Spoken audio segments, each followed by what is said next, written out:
¿Qué tal? Bienvenidos al Faro de Occidente. Hoy les tenemos un nuevo informe especial que, la verdad, les va a dar mucho en qué pensar. Hoy vamos a desarmar una historia que parece sacada de una película de espías. Se trata de cómo un médico que era visto casi como un santo, un héroe humanitario en Gaza, de repente fue señalado como un presunto coronel de Hamás. ¿Cómo pasó esto? Vamos a ver qué hay detrás de esta increíble historia. Miren, es un tema con muchos matices de verdad.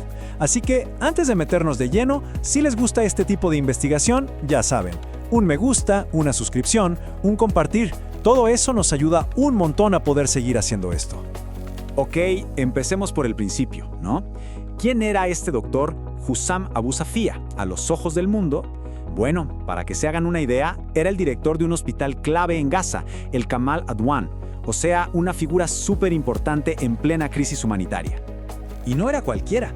Fíjense, organizaciones del calibre de Amnistía Internacional lo describían como la voz más prominente del diezmado sector sanitario de Gaza.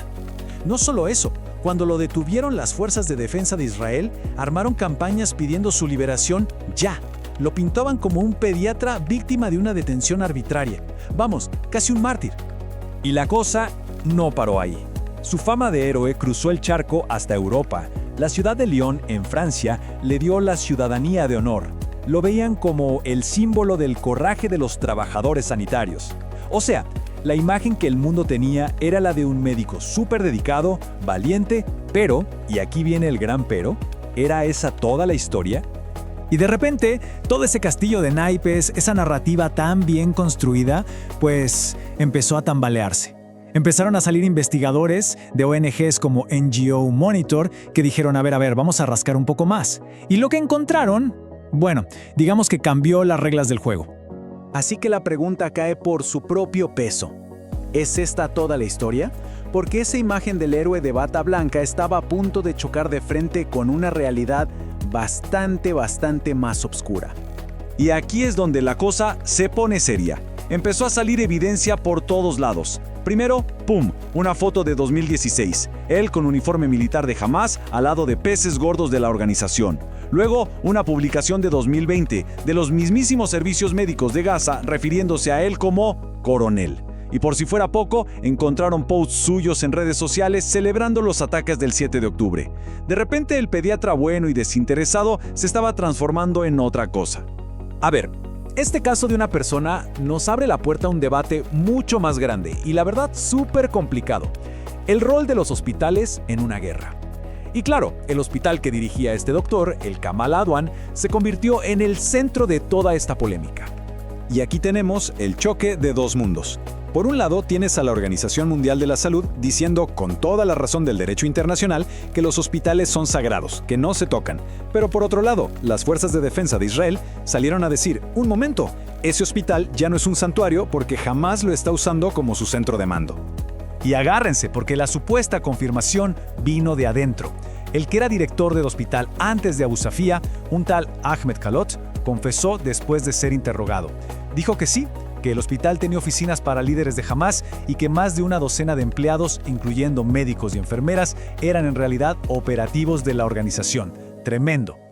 Y no crean que esto es un caso aislado, ¿eh? Miren esto. Es un manual militar de Hamás que fue incautado y que dice, pues instruye a sus combatientes a usar lugares civiles, como hospitales y escuelas, porque son los mejores obstáculos para defender la resistencia. O sea, lo dicen ellos mismos, usen a la población y la infraestructura civil como escudo. La línea entre lo civil y lo militar, borrada por completo. Y bueno, si el tema del hospital ya era explosivo, esto nos lleva a una controversia todavía más grande, una que salpica directamente a la agencia más importante de la ONU en la zona, la ONRWA. 12%, quédense con esa cifra. Según un informe de inteligencia israelí, al menos el 12% de la gente que trabaja para la UNRWA en Gaza, unos 1.500 individuos, serían miembros de Hamás o de otros grupos terroristas. Y no hablamos de cualquiera, hablamos de maestros, médicos, ingenieros. Ahora, la pregunta es, ¿de dónde sacan ese número? Bueno, la metodología que usaron fue básicamente cruzar datos. Agarraron listas internas de Hamás con nombres y números de identificación y las compararon con las nóminas de la UNRWA. Cuando había una coincidencia, ¡bingo!, tenían a alguien con doble camiseta. Pero ojo, que aquí hay dos versiones de la historia. Para ser justos, hay que ver el otro lado. La propia ONU encargó un informe independiente, el informe Colonna, ¿y qué dijo? Pues que Israel no había puesto sobre la mesa pruebas suficientes para la mayoría de sus acusaciones.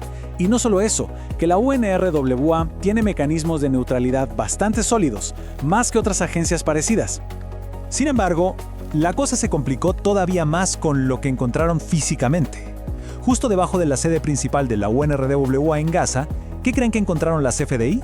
Un centro de datos de inteligencia de Hamás. Y lo más fuerte, parece que estaba conectado directamente a la electricidad de la propia agencia de la ONU. Al final, ¿qué nos deja todo esto? Pues que la guerra no solo es con balas y bombas. Se libra una batalla brutal en el campo de la información. Es literalmente una guerra de narrativas. Y el caso del Dr. Abu Safia es el ejemplo perfecto de esto. La historia del héroe humanitario la compraron y la difundieron rapidísimo organizaciones muy prestigiosas, como la ONU, la OMS, Amnistía, al parecer sin chequearla a fondo. Esto nos enseña lo difícil que es saber qué es verdad y qué no en medio del caos de un conflicto. Y como bien dice esta cita de Media Online, es muy probable que la historia completa, con todos sus detalles, solo la sepamos cuando la guerra termine. Solo entonces veremos hasta qué punto se usaron hospitales y escuelas para fines militares. Y esto nos deja con una pregunta que es quizás la más importante de todas. En esta guerra de información donde todo es propaganda potencial, ¿cómo hacemos para distinguir la ayuda humanitaria de verdad de la que es solo una fachada? Muchísimas gracias por habernos acompañado hoy en El Faro de Occidente. Si este informe les pareció interesante, si les aportó algo, ya saben, su me gusta, su suscripción, nos dan la fuerza para seguir haciendo esto. Y compártanlo para que más gente se sume a la conversación. Nos vemos en la próxima.